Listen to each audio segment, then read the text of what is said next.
This segment's being sponsored by the Tennessee Wildlife Resources Agency. Join us in preserving and protecting Tennessee's wildlife. It won't be long till we'll be getting our boats out. Time to start fishing.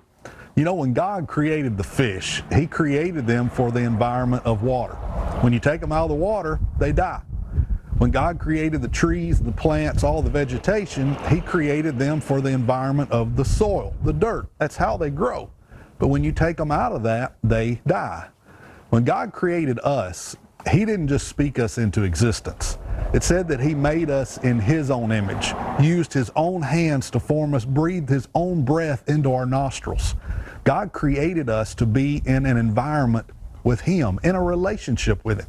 And when we separate ourselves from Him, we die a spiritual death. Psalm 1:1 tells us, "Blessed is the man who delights in the law of the Lord." It goes on to say he will be like a tree planted by the rivers of water. Whatever he does will prosper. So my challenge for you this week is this: stay rooted in Christ, because in Him is the only way we can truly grow to be who He has created us to be. Thanks for watching this week. We pray that you are blessed. And always remember, keep shooting straight.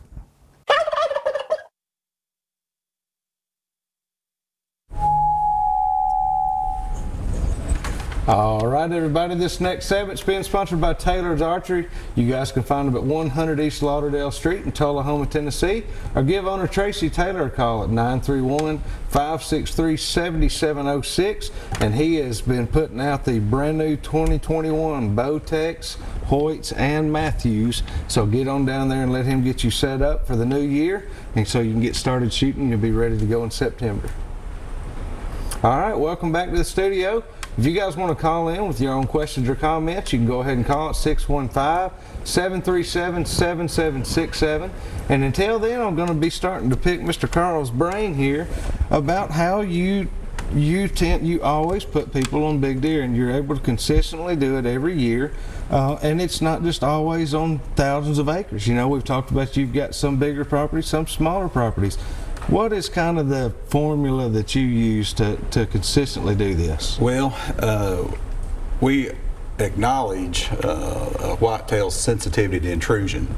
And in a 12-month period, a whitetail is going to have different levels of sensitivity to intrusion, and it's all biological driven. Mm-hmm. In the summer, when a whitetail's in velvet and growing an inch of antler per day, it's a huge, tremendous strain on their bodies.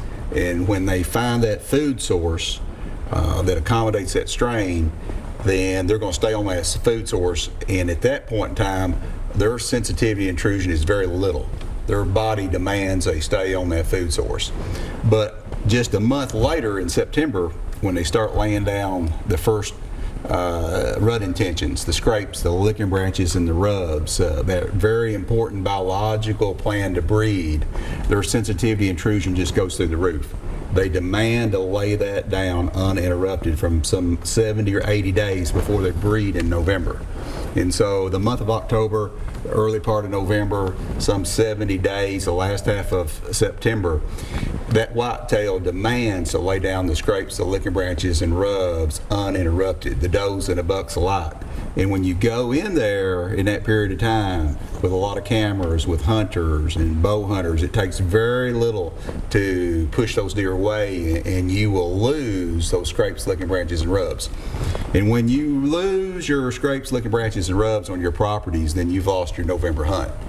And oppositely, when you leave them alone in that period of time and let them lay that down for some 80 or so days, and you randomly show up on them in November, those animals are vested in that plan, they're committed to that plan, and you've captured them. They're not going to go anywhere. It's like it's too late for them to go after that. Yeah, by the time you get in there, if you hunt them halfway established, and they're if you hunt them halfway smart, then you're not going to pressure a rutting buck.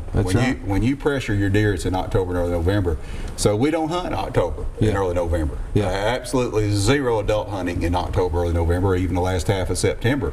So when we show up on those properties, we have kept our deer, and oftentimes have gathered up a lot of the neighbors' deer that are doing things on their properties. They're over there. But you just got to leave them alone in October and early November, and accumulate, let them lay down uninterrupted the rut intentions, and that's just it. Just Yeah, in a nutshell, that's it. and it will work. We have a caller here. Ray, how are you doing tonight? I'm doing good. How you? Doing great. We appreciate you calling. How can we help you tonight? Oh, I'm just curious. Was that a snipe in that tree? No. No, what was it? It was a brown thresher. Yeah. Oh, okay. Brown thrash. Just wondered. His beak was a little short for a snipe. All right. This is Ray. I'm on one of y'all's them jigs y'all gave away back a couple months ago. Yeah. Oh. Yeah. Whereabouts is that Snipe Creek lodge at? That's in western Kentucky, up on the Kentucky Lake river bottoms. Not far from Murray. I got you. I got two sons, and they hunt a lot, and Yeah. Need to get them set up, come up here and see 'em. Are y'all just open during deer season, or? Yeah, that's all. We only deer hunt. Right. Correct. Okay. And I highly recommend it. I've been there Thank you. 2 years, and we have success every time. So I say we've had a show out of it every time you've been Sure down there. have. So That's right. Right, have a good. That's pretty exciting, man. it is. I just thought I'd give you a holler, man. I'm glad you did. We appreciate you Love calling. the show. Well, thank you. Show. Appreciate what y'all do, man. That's great. Well, Thank thank you you for calling. Have a great night. All right, you too. Thanks. Jerome, how are you doing tonight? I'm doing good, guys. How you all doing? Doing great. Thank you for calling. How can we help you tonight? Yep.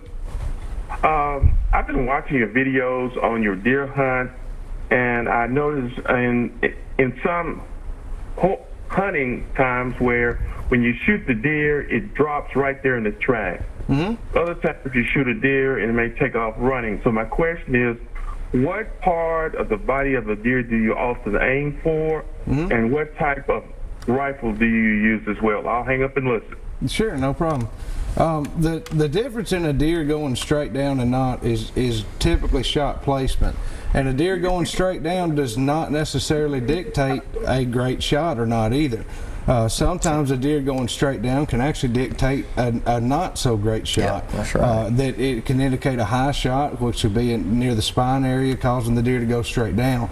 Now, on the Jerry Tubbs buck that you saw earlier, the deer was shot through the shoulders. A lot of times, that being connected to the spine, it will go straight down, and it is an immediately lethal shot.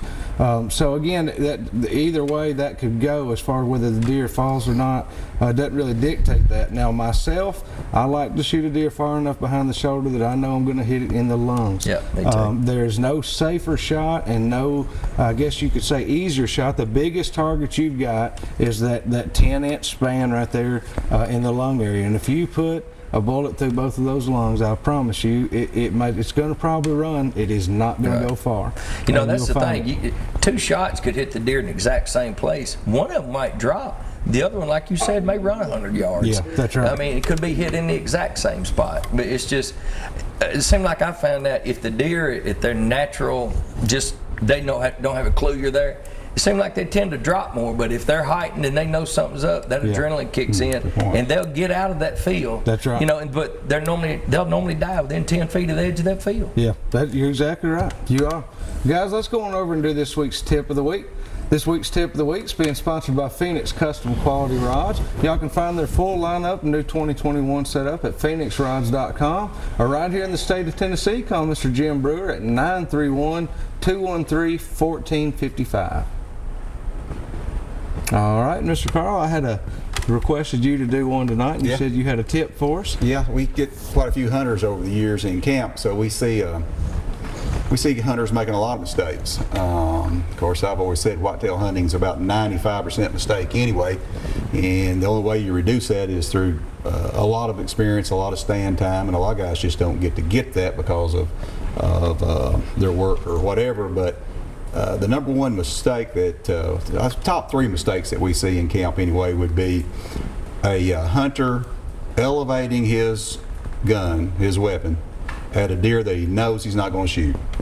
And how that is such a mistake is so often and many times you'll have a larger deer out flanking some of these smaller deer, and you say you've got a 6-pointer or 7-pointer out in front of you, and you're gonna just look at your scope because it might be a new scope, and you just want to look at it for something to do. And while you're elevating that gun out here flanking, oftentimes, especially where we hunt, because we got a lot of big deer in the area that we hunt, will be an animal that will catch that movement, and sometimes they'll blow at you one little big blow, and you'll know you goofed up, but oftentimes they'll just slip out of the view. So just never elevate that gun unless you know you're going to pull it. 99% sure you're going to pull the trigger on that deer. Just don't be looking at deer through the scope. Because most of the time, that bigger one, he's usually not going to be that first one that walks out. And you'll never know it. Almost never. That's right. Yeah, he's almost never. A lot of big deer are going to escape you because of that mistake right there. Yeah, that's a good tip. Guys, we're going to take another quick break. We'll be right back here in just a minute with some more Southern Woods and Waters.